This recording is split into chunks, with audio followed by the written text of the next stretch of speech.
Hello दोस्तों, स्वागत है आपका मेरे YouTube channel Uttarakhand knowledge hub में।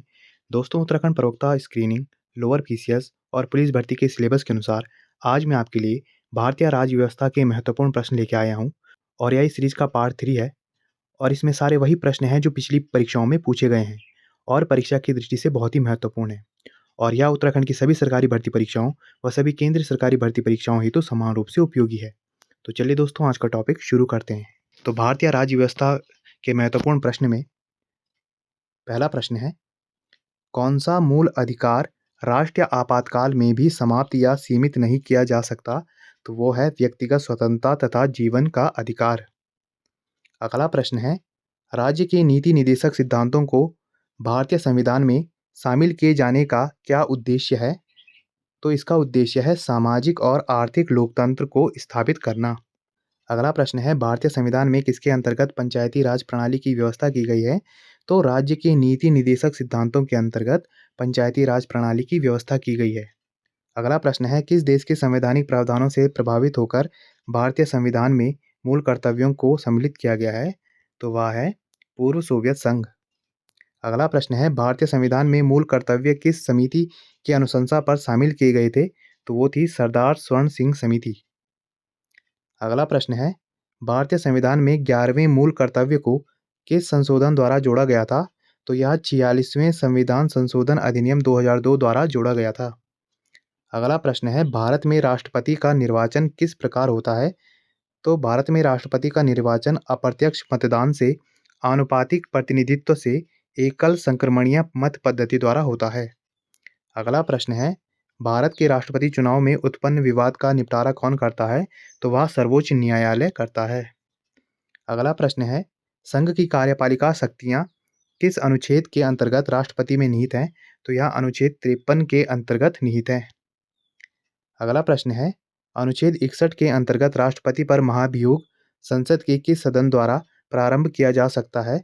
तो यह संसद के किसी भी सदन द्वारा प्रारंभ किया जा सकता है। अगला प्रश्न है, भारतीय संविधान का कौन सा अनुच्छेद राष्ट्रपति पद के लिए पुनः निर्वाचन की पात्रता निर्धारित करता है? तो यह है अनुच्छेद 57। अगला प्रश्न है, सर्वोच्च न्यायालय के न्यायाधीश को उसके पद से हटाने का अधिकार किसे प्राप्त है? तो यह राष्ट्रपति को प्राप्त है।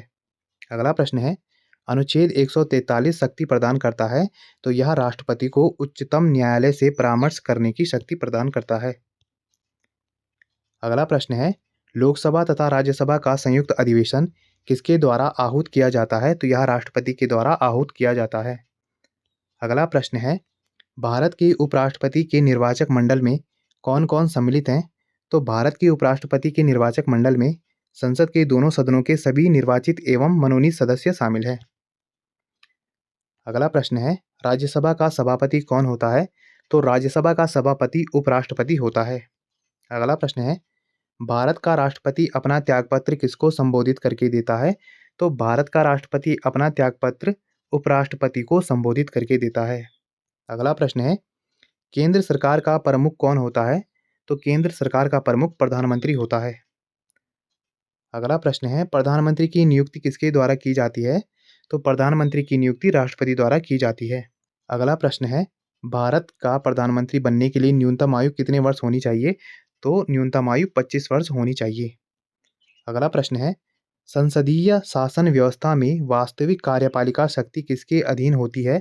तो यह प्रधानमंत्री के अधीन होती है।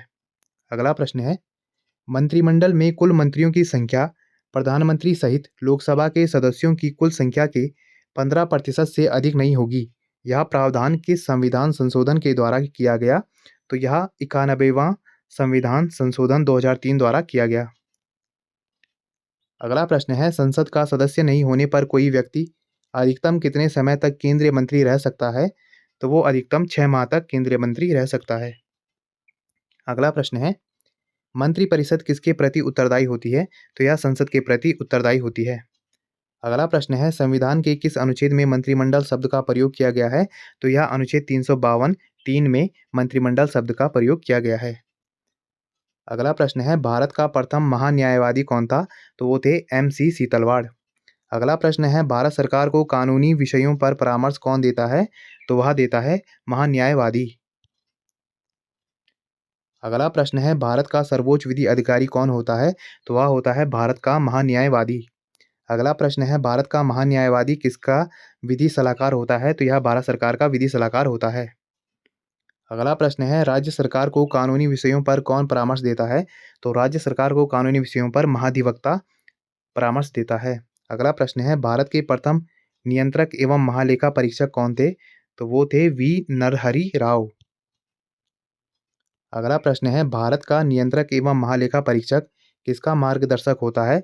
तो यह लोक लेखा समिति का मार्गदर्शक होता है। अगला प्रश्न है, संविधान के किस अनुच्छेद के अंतर्गत धन विधेयक को परिभाषित किया गया है? तो यह है अनुच्छेद 110। अगला प्रश्न है, लोकसभा अध्यक्ष अपना त्यागपत्र किसे सौंपता है? तो लोकसभा अध्यक्ष अपना त्यागपत्र लोकसभा उपाध्यक्ष को सौंपता है। अगला प्रश्न है, संसद के गठन से संबंधित अनुच्छेद है? तो यह है अनुच्छेद 79। अगला प्रश्न है, किस राज्य में लोकसभा में अनुसूचित जनजातियों के लिए सर्वाधिक सीटें आरक्षित हैं? तो मध्य प्रदेश में लोकसभा में अनुसूचित जनजातियों के लिए सर्वाधिक सीटें आरक्षित हैं। यहाँ सीटों की संख्या 6 है। अगला प्रश्न है, प्राक्कलन समिति का कार्यकाल कितना होता है? तो प्राक्कलन समिति का कार्यकाल 1 वर्ष होता है। अगला प्रश्न है, लोकसभा की प्रथम महिला अध्यक्ष कौन थी? तो लोकसभा की प्रथम महिला अध्यक्ष मीरा कुमार थी। अगला प्रश्न है, धन विधेयक राज्य विधानमंडल में किस सदन में प्रस्तुत किया जा सकता है? तो यह केवल विधानसभा में प्रस्तुत किया जा सकता है। अगला प्रश्न है, धन विधेयक संसद के किस सदन में प्रस्तुत किया जा सकता है? तो धन विधेयक संसद के केवल लोकसभा में प्रस्तुत किया जा सकता है। अगला प्रश्न है, कोई विधेयक धन विधेयक है अथवा नहीं, इसका निर्णय कौन करता है? तो इसका निर्णय लोकसभा अध्यक्ष करता है। अगला प्रश्न है, लोक लेखा समिति अपनी रिपोर्ट किसे प्रस्तुत करती है? तो यह लोकसभा अध्यक्ष को अपनी रिपोर्ट प्रस्तुत करती है।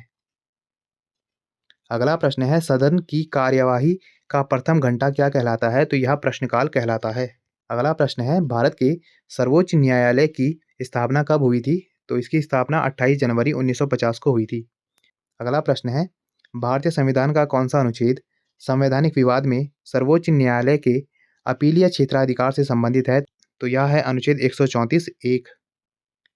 अगला प्रश्न है, अनुच्छेद 124 में प्रावधान है, तो इसमें सर्वोच्च न्यायालय की स्थापना एवं गठन संबंधी प्रावधान है। अगला प्रश्न है, उच्चतम न्यायालय को अभिलेख न्यायालय घोषित करता है? तो यह घोषित करता है अनुच्छेद 129। अगला प्रश्न है, उच्चतम न्यायालय ने संविधान के मूल ढांचे का सिद्धांत किस वाद में प्रतिपादित किया था? तो वो वाद था केशवानंद भारती बनाम केरल राज्य 1973 में। अगला प्रश्न है, भारत में संविधान की मूल संरचना के सिद्धांत का स्रोत है? तो यह है न्यायिक समीक्षा। अगला प्रश्न है, संवैधानिक विषयों से जुड़ी अपीलें हैं? तो वो हैं अनुच्छेद 132 में। अगला प्रश्न है, भारतीय संविधान में राज्यपाल को मनोनीत किए जाने की पद्धति किस देश का अनुसरण किया गया है? तो यह किया गया है कनाडा का। तो दोस्तों, आज हमने भारतीय राज्य व्यवस्था के महत्वपूर्ण प्रश्नों को जाना, जो कि परीक्षा की दृष्टि से बहुत ही महत्वपूर्ण है। और ऐसे ही ज्ञानवर्धक वीडियोस के लिए आप मेरे चैनल को लाइक कीजिए, कमेंट कीजिए, शेयर कीजिए, सब्सक्राइब कीजिए और मुझे इंस्टाग्राम पे फॉलो कीजिए। और इस वीडियो की पीडीएफ फाइल के लिए आप मुझे मेरे टेलीग्राम पे ज्वाइन कीजिए, वहाँ आपको इस वीडियो की पीडीएफ फाइल मिल जाएगी। और जितना हो सके इस वीडियो को अपने यार दोस्तों के साथ शेयर कीजिए और मेरे चैनल को ज़्यादा से ज़्यादा सब्सक्राइब कीजिए। Thank you.